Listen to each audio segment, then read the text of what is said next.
Huwag ka rin, di madilim!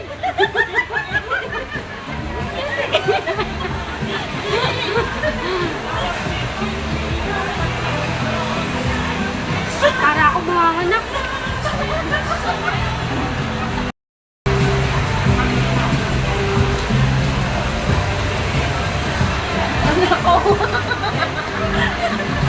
Hindi nakaharap masyado.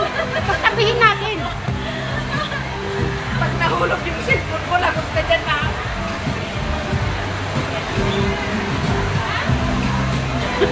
Bakit madilim? Huwag ka rin, di madilim!